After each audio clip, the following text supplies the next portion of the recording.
Polisi menemukan mayat Ghalib dan menemukan bahwa penyebab kematiannya wajar. Saber yang mengambil emas dari bangunan kuno mencoba menjual emas itu untuk membayar biaya pengacara. Ia terjebak di Kairo dan terpaksa setuju untuk bertemu dengan Samir. Setelah menolak lamaran Manal, Saber pergi ke Kairo menemui Samir dan menjual bongkahan emas itu agar bisa menyewa pengacara handal. Akankah usaha Saber mencuri emas itu berhasil menyelamatkan keluarga dari jeratan hukum? Berikut ceritanya.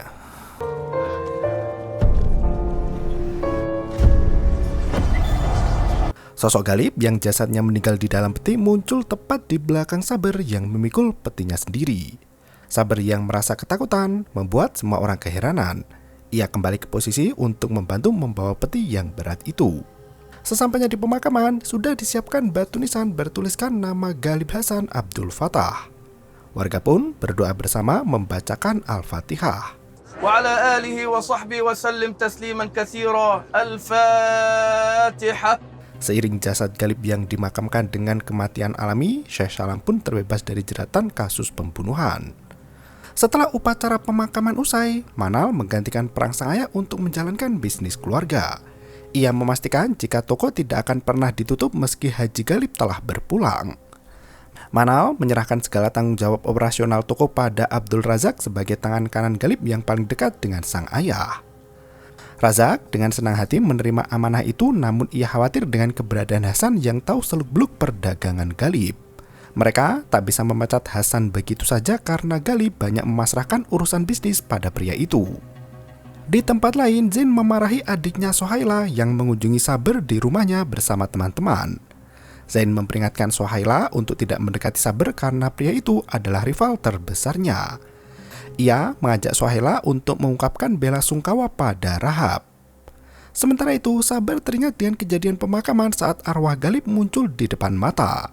Ia terngiang saat mencari emas bersama Ghalib di reruntuhan bangunan tua. Rahab mengirim WhatsApp untuk bertemu dengan Saber di tepi laut. Hasan yang masih dirawat di rumah sakit dijenguk oleh penyidik yang membutuhkan keterangan darinya. Hasan berteriak kesakitan hingga para penyidik ketakutan. Sementara itu, Syekh Salam sudah pulang ke rumah, namun Safa masih bersedih memikirkan nasib Hasan. Karena Salam sudah lama tidak ke masjid, Paman Jamil membawa saudaranya itu kembali sholat di masjid dan melantunkan azan. Di waktu yang sama, Saber berjumpa dengan Rahab di tepi laut untuk berbicara berdua. Naasnya, yang datang bukan Rahab, melainkan Manal. Gadis itu sengaja mengirimkan pesan menggunakan ponsel Rahab agar Saber mau bertemu dengannya. Secara mengejutkan, Manal mengungkapkan isi hati terpendam jika sebenarnya ia sudah lama jatuh cinta pada Saber. Ia menegaskan jika cintanya jauh lebih besar daripada Rahab. Saber tak habis pikir dengan sikap Manal, padahal kakak Rahab itu tahu Saber berulang kali melamar Rahab. Manal langsung marah dan berkata jika ia akan melakukan apapun agar Saber jadi suaminya. Ia meminta Saber untuk segera melangsungkan pernikahan. Saber menolak dengan keras dan meninggalkan Manal begitu saja. Sembari berjalan pulang, Saber terus mengucap istighfar. Ia memohon ampunan pada Allah dan meminta pertolongan atas apa yang terjadi. Melihat anaknya masuk rumah berderai air mata, Safa langsung menghampiri Saber sambil menenangkan hatinya. Saber berkata jika ia sangat lelah dengan semua masalah yang mendera.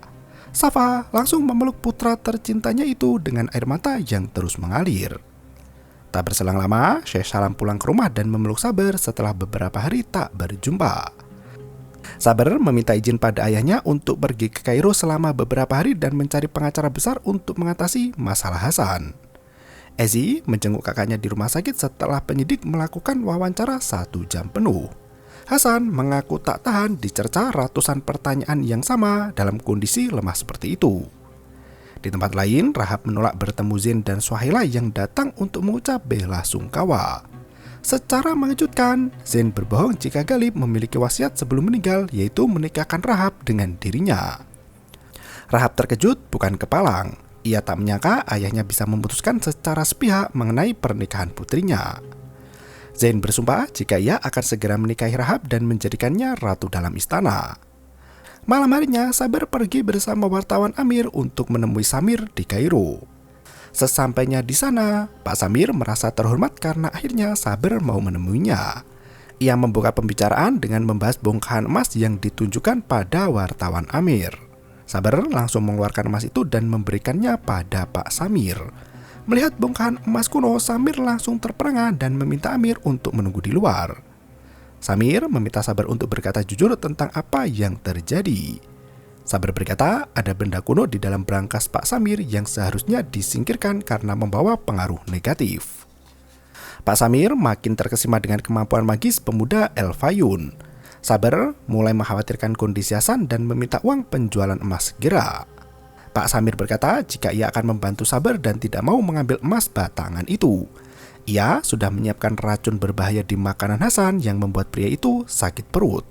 Selama Hasan kesakitan, tim penyidik tak akan memulai persidangan. Ternyata, suster Sama mendapat mandat dari Pak Samir untuk mencampur makanan Hasan dengan obat pencahar. Pak Samir berjanji akan segera membebaskan Hasan dan mengirim pengacara terbaiknya. Di tempat lain, Zain masih berusaha keras untuk meluluhkan hati Rahab. Ia bahkan berkata jika kematian Galib ada kaitannya dengan kemampuan sihir Sabar. Suhaila membenarkan hal itu di mana semua orang sekolah mengetahui ilmu sihir yang dimiliki Sabar.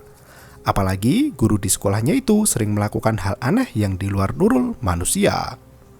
Tak berselang lama, wartawan Amir membawa Pak Jaber masuk ke dalam ruangan. Samir memperkenalkan pengacara kondang Jaber Abdul Fattah pada Sabar. Pengacara itulah yang akan membantu Sabar dalam membebaskan kasus Hasan. Pak Jaber mengaku sudah membaca berkas perkara yang menjerat Hasan. Ia berjanji akan segera membebaskan Hasan esok pagi. Sabar tampak sangat lega mendengar janji dari Pak Jaber. Ia pun bersedia membantu pekerjaan Samir yang mengaku sebagai staf humas di instansi setempat. Samir meminta Sabar untuk bermalam di rumahnya karena besok pagi mereka akan bertemu dengan tamu penting. Pria konglomerat itu sangat terpukau melihat bongkasan emas yang dengan mudah langsung jadi miliknya. Pagi harinya, Nasir, agen dari parfum El Hasan, menemui Razak untuk mengungkapkan bela sungkawa atas kematian Haji Galib. Niat kedatangannya adalah untuk membeli bahan mentah parfum dengan harga tinggi agar bisa membantu kondisi ekonomi Putri Galib. Razak mengetahui niat tersembunyi dari pria itu yang ternyata hendak membeli dengan setengah harga. Ia langsung mengusir Nasir dan berkata jika kondisi keuangan Putri Pak Galib sangat baik. Di Kairo, Sabar bertemu dengan Pak Muhammad, seorang saudagar kaya raya yang bekerja di bidang penanaman modal. Ia bercerita pada Sabar tentang pengalamannya bekerja yang pernah kehilangan uang 40 juta piaster. Ia bahkan memecat semua karyawan dan sekarat karena penyakit gula. Pak Muhammad juga bekerja di semua lini bisnis baik properti maupun pabrik. Sabar memberi nasihat jika kerugian yang dialami Pak Muhammad di masa lalu disebabkan oleh dosa-dosa besar yang dilakukan. Dosa besar itu terjadi akibat perzinahan, minum alkohol, pembunuhan maupun memakan harta anak yatim. Pak Muhammad meminta Samir untuk pergi sejenak karena ia hendak berbicara berdua dengan Sabar. Akhirnya Sabar menjelaskan kesalahan fatal yang dilakukan Pak Muhammad tanpa sadar. Ternyata selama bertahun-tahun Pak Muhammad mencari harta anak yatim dan memintanya untuk mengembalikan semua yang sudah diambil. Pak Muhammad mengakui jika ayah Hussein dulu bekerja dengannya. Namun bisnis Hussein bisa sukses sekarang berkat kerja kerasnya dan membangun semuanya dari nol. Sabar berkata jika Pak Muhammad mau membayar hak anak yatim sebesar 40 juta, maka Allah akan memberi balasan 2 kali lipat lebih banyak. Sabar meyakinkan Pak Muhammad untuk berbisnis sesuai dengan ketentuan Allah, maka rezeki akan mengalir. Sementara itu, di El Fayun, pengacara Jaber sudah berhasil membuktikan jika Hasan tidak bersalah. Ezi menjemput Hasan untuk pulang ke rumah hingga membuat pria itu menangis bahagia. Pak Jaber berkata jika Sabar telah berbicara dengan Pak Samir dan berhasil membebaskan Hasan. Pria itu turut memuji kehebatan Sabar yang menjadi berkah di keluarga mereka. Pak Jaber juga berkata jika Sabar telah membayar semua biaya administrasi penjara serta pengadilan.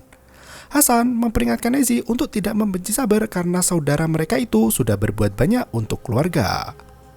Pak Samir tampak gelisah menunggu Pak Muhammad yang berbicara berdua dengan Sabar. Setelah menunggu lama, Pak Muhammad keluar dari ruangan dengan rasa sukacita. Ia mengucapkan terima kasih atas bantuan Samir yang mengenalkan Sabar padanya. Pak Muhammad memuji kecerdasan Sabar yang bisa membimbingnya pada solusi terbaik dari setiap permasalahan hidup. Ia memberikan cek berisi uang banyak pada Samir dan berjanji akan menambah bagian saat lelangnya dimenangkan. Pak Samir langsung menemui Saber dan berkata jika Pak Muhammad sangat puas berbicara dengan Saber. Pak Samir berkata hendak memberi uang sebesar 0,5 juta piaster. Saber menolak uang itu dan berkata jika ia tak mau dibayar untuk melakukan kebaikan.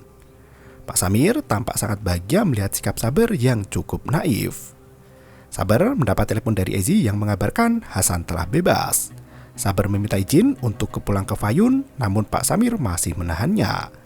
Ia berkata ada orang penting lain lagi yang hendak menemui Saber di rumahnya. Sementara itu, Hasan sudah berada di rumah bersama seluruh anggota keluarga lengkap. Mereka saling bercerita kejadian yang menimpa bertubi-tubi hingga Galib ditemukan mati dan Syekh Salam dituduh pembunuh. Malam harinya, Rahab dan Manal masih menggelar pengajian untuk mendoakan arwah Galib. Semua orang berkumpul di sana kecuali Saber. Syekh Salam ikut hadir bersama Hasan dan Ezi sementara Saber masih sibuk bekerja di Kairo. Rahab bertanya pada Hasan mengapa Saber tidak terlihat bersama mereka. Hasan menjelaskan terkait kepergian Saber ke Kairo selama beberapa hari. Rahab langsung menelpon Saber namun dimatikan karena Saber sedang berbincang dengan wartawan Amir. Pria itu menyarankan agar Saber tinggal di Kairo. Segala kebutuhan dan keperluannya di Kairo akan terpenuhi dan tercukupi dengan sangat layak. Saber tak bisa menjawab tawaran itu hingga Amir melenggang pergi. Setelah pengajian, Syekh Salam bersama Hasan dan Ezi pamit pulang. Manal masih menuduh Saber sebagai orang yang membunuh ayahnya seperti yang dikatakan sang ahli nujum. Rahab mendapat pesan dari Saber yang menegaskan jika dirinya sedang sibuk bekerja dan tidak bisa berbicara. Di malam yang sangat larut, Saber meminta izin untuk pulang. Samir berkata jika orang yang hendak bertemu dengan Saber adalah syekh terkenal yaitu Mushab. Tak berselang lama, Syekh Mushab masuk ke dalam ruangan dan berkenalan dengan Saber. Ia seolah tahu tentang masalah yang dialami Saber. Mushab berkata jika Saber seharusnya tidak bersedih karena semua yang terjadi bukan atas dasar kesengajaan.